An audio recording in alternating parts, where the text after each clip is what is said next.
You are now entering the Nintendo Power Zone. Now you're podcasting with power.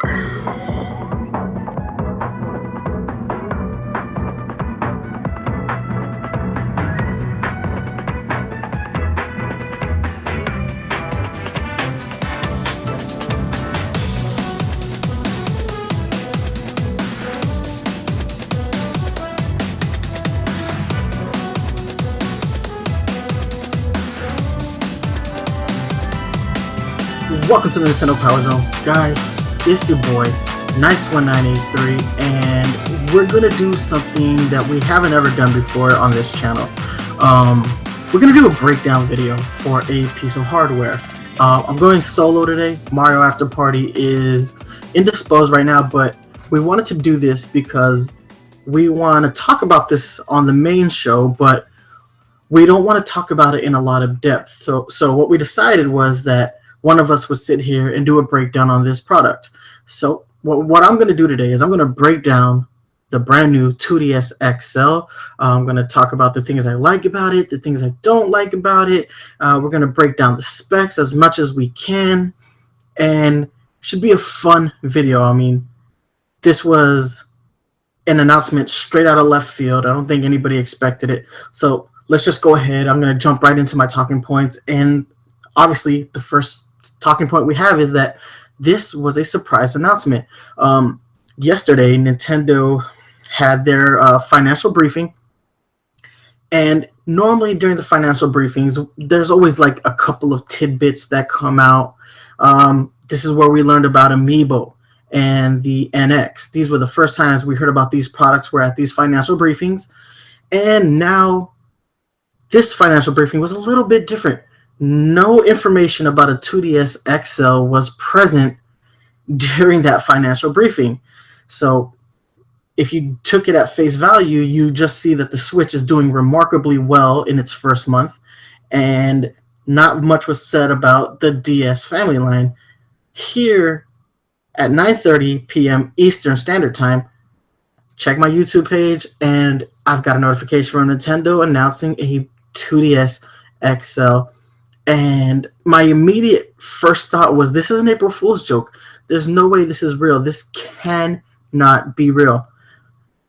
But then I realized that this was an official video from Nintendo, and I'm like, holy crap, a 2DS XL. And like I said, guys, this came out of left field. I don't think anybody expected it, but I, for one, when I saw the video, I was really pleasantly surprised by what I was seeing there. I thought it looked incredible, and we're going to get into that later on in the talking point. So right now, I just want to go ahead and move on to my next talking point.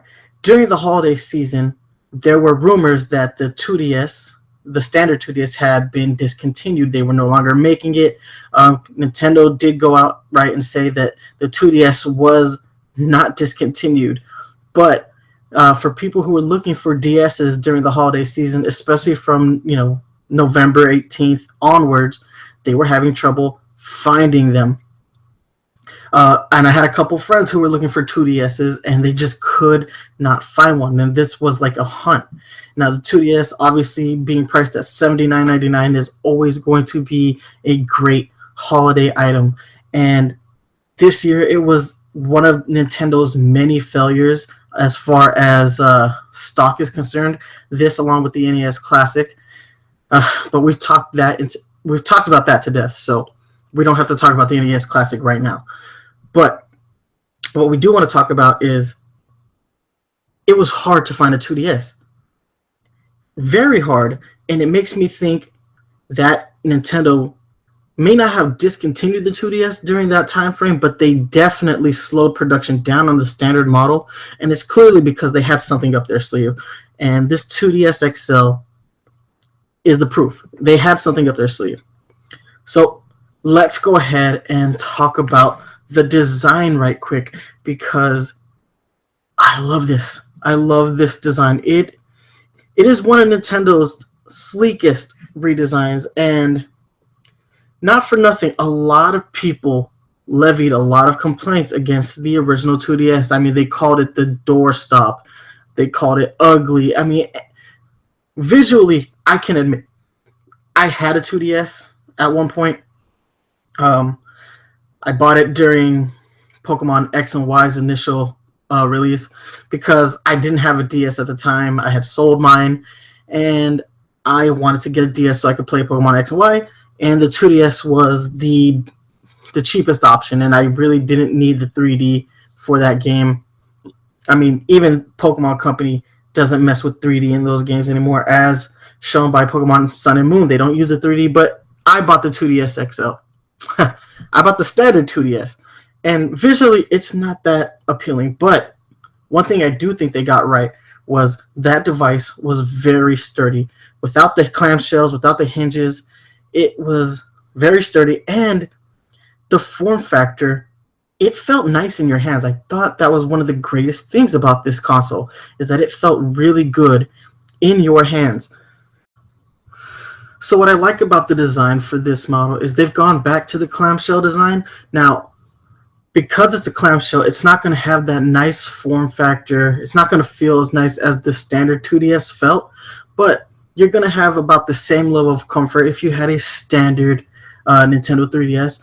And overall, it's going to look a lot better. So I think that is important to take note. It's going to look better. You're not going to feel, out of place when you bring your 2DS somewhere, because it's a very nice looking thing. I mean, honestly, it doesn't even look like a 2DS. If you were just to look at it, take it at face value, you're going to think that whoever has it just has a standard 3DS with a very cool design. I love the pattern that it has on the back. Obviously, it has this blue trim around it. Well, at least the model that's coming to America. We have seen 3 models of this device. There's a Dragon Quest one that's exclusive to Japan, and the white and orange, which is also Japan exclusive, which kind of bums me out because I like the white and orange, but it is what it is.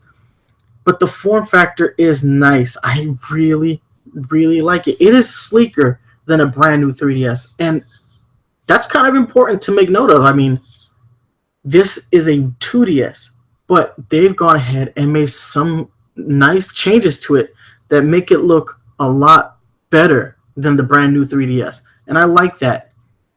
A very slick looking piece of technology.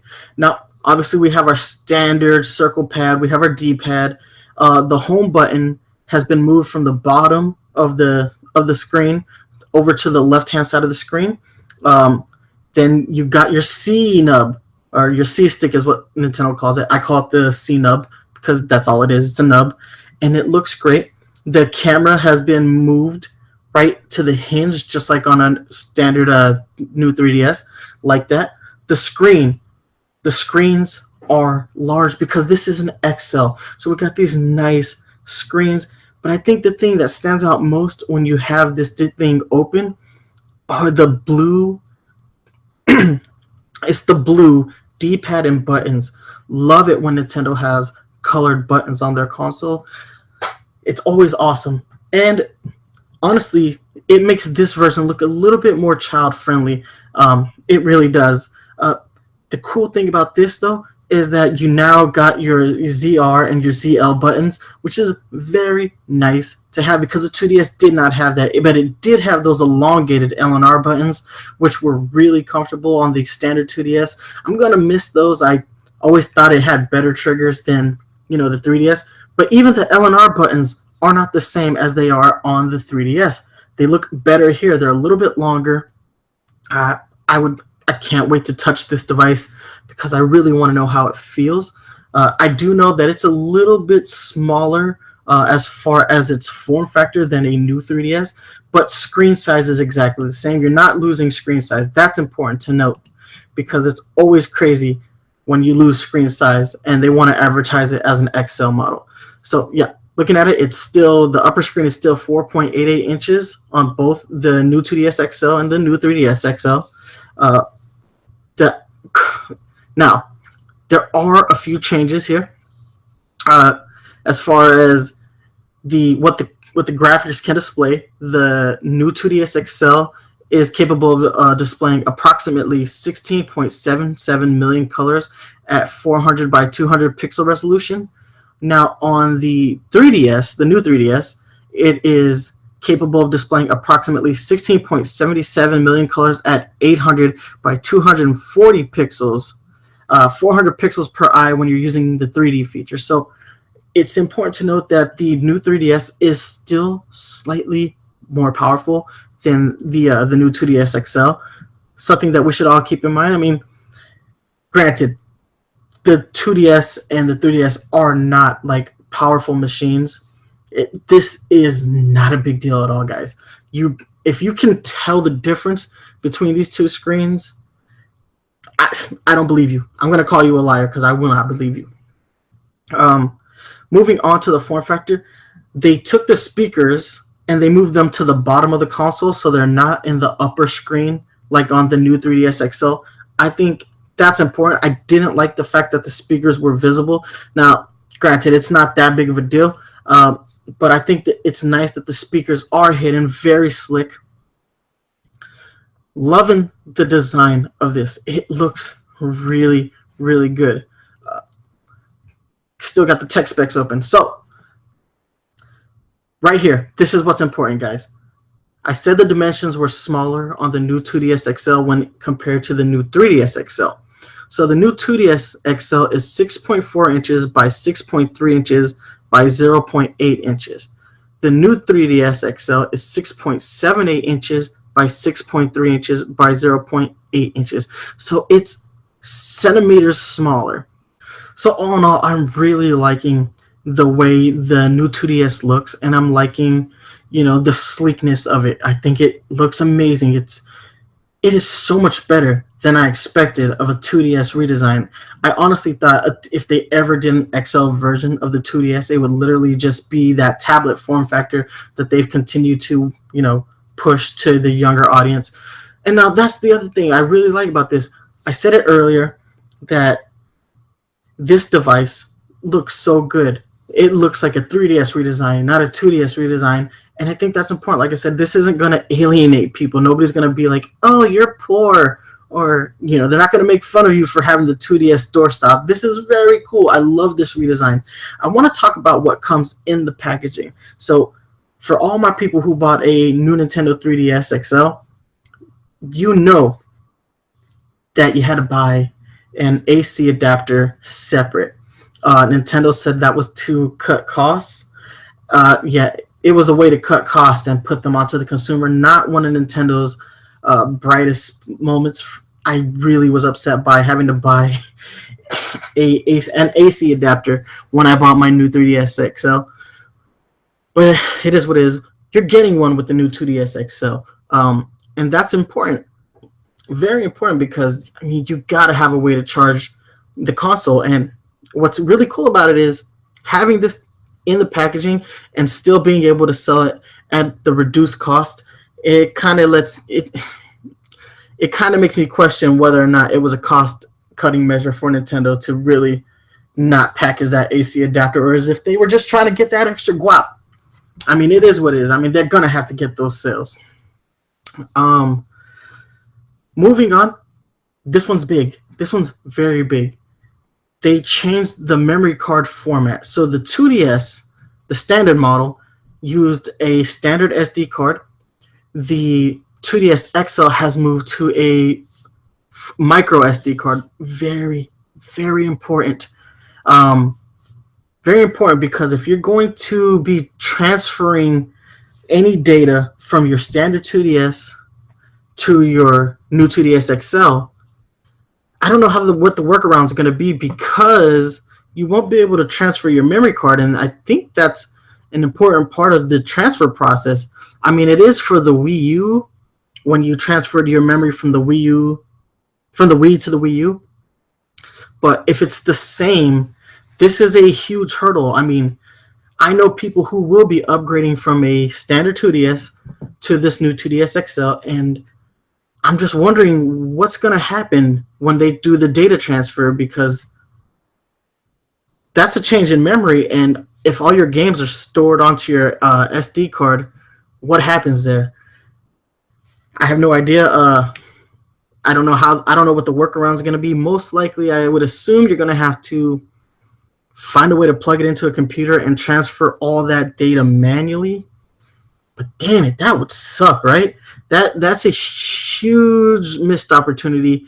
But at least by moving to the micro SD card, that puts you in the same space as Switch owners and new 3DS XL owners. So you're using the same memory format. So if by chance you choose to upgrade from this new 2DS XL to a new 3DS XL, which I don't know why you would, you don't have to worry about that. But if you're coming down, if you're moving up from the 2DS standard to the 2DS XL, this is going to be a hurdle. And if anybody figures out a workaround to how this works, please hit me up and let me know, because personally, I just don't.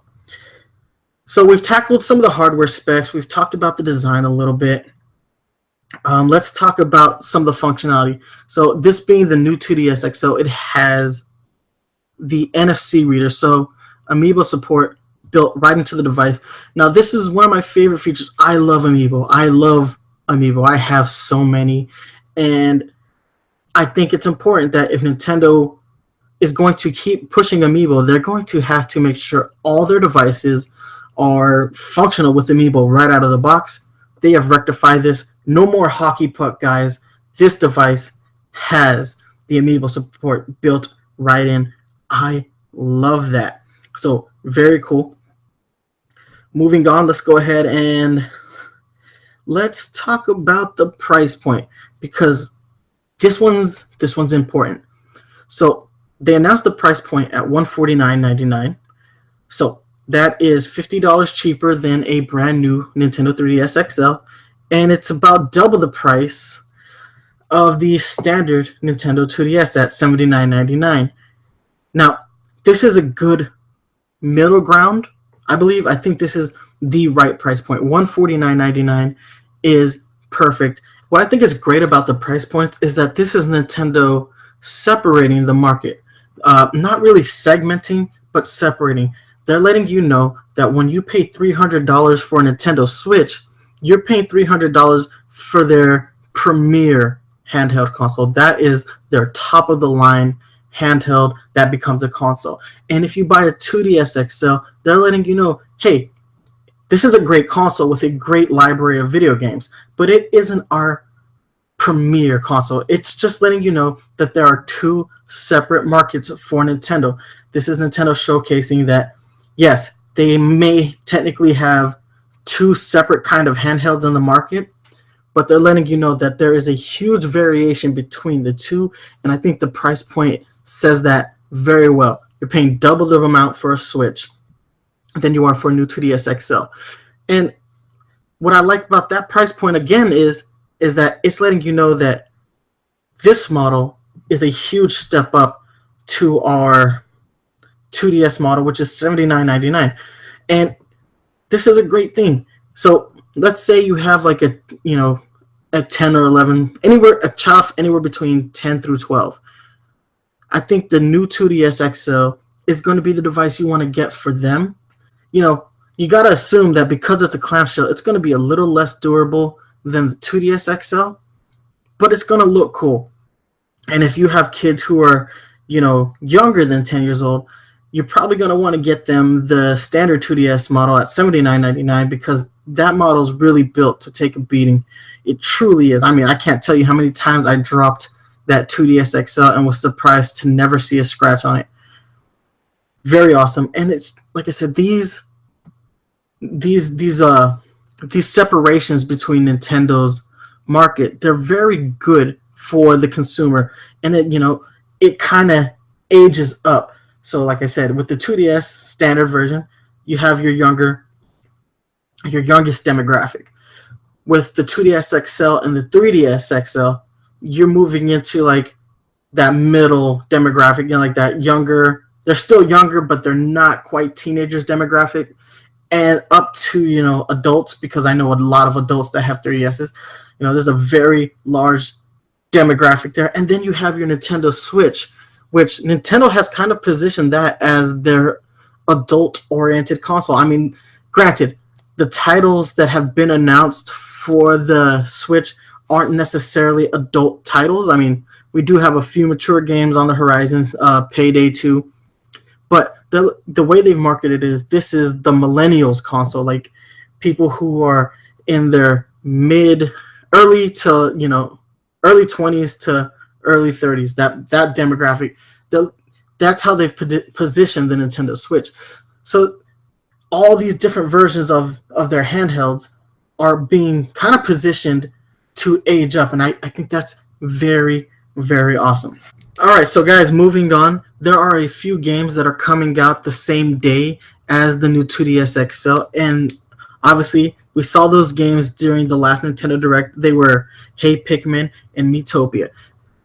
Two very fun-looking games to go ahead and launch a new console, and I think that's very cool because even though the DS, the 3DS, 2DS family line's been around for going on 6 years, this kind of feels like a soft launch of software. You got, two first-party titles releasing on the day and date of the 2DS XL. That is very cool.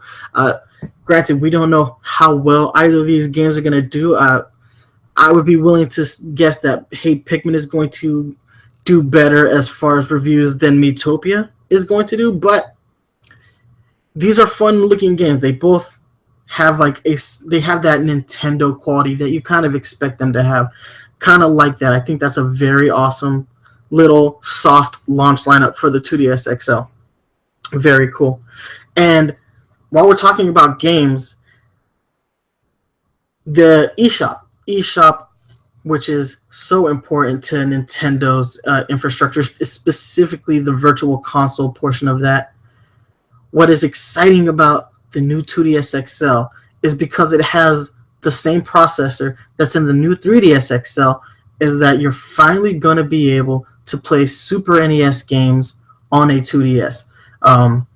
For people who own a 2DS or a original Nintendo 3DS, that you did not have access to that that Super NES Virtual Console library. So those are some great games that you're missing out on. And I have a friend, Esage53.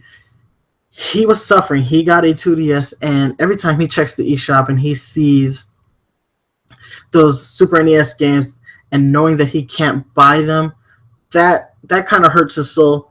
So I know he's going to upgrade to this new model, and I can already guarantee you he's extraordinarily ecstatic that he's going to be able to play Super NES titles along with all the other great games that are on the 3DS eShop, and there are a ton of great games in that eShop. So that is very cool. But guys, I think we hit all the major talking points except for one. Now that Nintendo is releasing a redesigned version of the DS family, more specifically the 2DS, is this the end of 3D titles in general? Because here it is, we have a very sleek looking, Nintendo handheld, and it's priced perfectly, and it's a 2DS. It's not a redesigned 3DS, it's a redesigned 2DS. Is this Nintendo saying we're moving away from the 3D gimmick?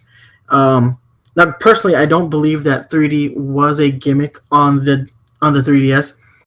I think the games that utilized the 3D well, I think it really enhanced the gameplay. So games like Kid Icarus Uprising and New Super Mario 3D Land and The Legend of Zelda: A Link Between Worlds, those games, the 3D really enhanced them. So I don't necessarily think this is the end of 3D gaming, but I do have to wonder if Nintendo's going to start to move away from the 3D. I mean, the last Pokemon game, which, Pokemon game not having the 3D, that kind of bummed me out, actually, not seeing the 3D there. But obviously we know that Pokemon Sun and Moon were huge games that the 3DS could barely handle. Like, it struggled to handle those games. There was no way that we're going to get the 3D to work and the game to run the way that it ran. So it is what it is. I personally don't believe that it's the end of 3D gaming, but you have to wonder, is Nintendo going to move away from just 3D gaming in general and just stick to, the standard two-dimensional gaming that we've had, for the majority of our lives as gamers. And you know what, guys? I lied. There is one more talking point that we have. Is this redesign Nintendo's way of showing a renewed commitment to the DS line? If you want the answer to that, you guys got to watch the next episode of Nintendo Power Zone. We're going to be going live next week, and we're going to go deep into that question. But guys, I want to thank you so much for rocking with me. If you watched the video version of this and you're wondering why I look so rough, guys, I'm going to the Pokemon Symphonic Evolutions concert, and I don't want to have to shave, I didn't want to have to shave more than once this week to go see that, so I just kind of held off and got all gross and man-beardy. But anyway, guys, we're going to come back with you next week. We're going to have a great episode. Next week, we're going to go ahead and we're going to do our Legend of Zelda spoiler cast. We wanted to wait a while. We both wanted to beat the game and, just explore as much as we could. We've both done that in great detail. We both have probably a combined 260 hours in that game, Mario After Party and myself. And now what we want to do is we really want to go ahead and talk about that game in depth. So stay tuned. Next week, guys, we're going to come at you hard with the Legend of Zelda spoiler cast. If you have not beat the Legend of Zelda Breath of the Wild, then, bookmark that episode because you're going to want to hear it once you've completed it. But, guys, you already know all the ways you can hit up the Nintendo Power Zone. You can go ahead and hit us up on Facebook, facebook.com/Nintendo Power Zone. You can email us at thesplatzones@gmail.com. You can hit us up on Twitter @NPowerZone. You can check us out here on YouTube, youtube.com/user/the-article, THAARTICLE. If you're a fan of the Nintendo Power Zone podcast, you always know that we come at you every 29th of the month. Obviously, we're not going to do that this month because we did that last week for you guys. We went ahead and broke down the Nintendo Direct. But alright, guys, that's going to be it for me today. Thank you guys so much for watching and listening. And watch out for Amiibo Hunters on the prowl. Stay fresh. Deuces.